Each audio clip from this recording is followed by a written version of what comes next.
बिस्मिल्लाहिर्रहमानिर्रहीम। अस्सलामुअलैकुम। सिरात मुस्तकीम सऊदी न्यूज़ चैनल में आप सबको खुश आमदीद कहा जाता है।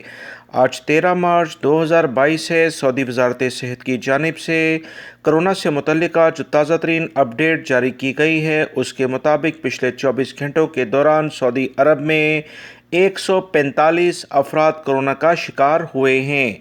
कल की निस्बत 10 अफराद आज ज़्यादा हैं। मज़ीद जो इतलात आई हैं उसके मुताबिक 335 अफराद सेहतियाब भी हुए हैं और 308 अफराद की हालत काफ़ी ज़्यादा ख़राब है।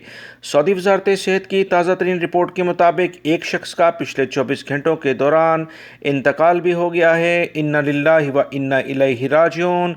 सऊदी अरब में मजमूई तौर पर इंतकाल करने वाले अफराद की तादाद अभी तक 9018 के करीब पहुंच चुकी है। वीडियो लाइक करके शेयर भी कीजिएगा। अस्सलाम वालेकुम।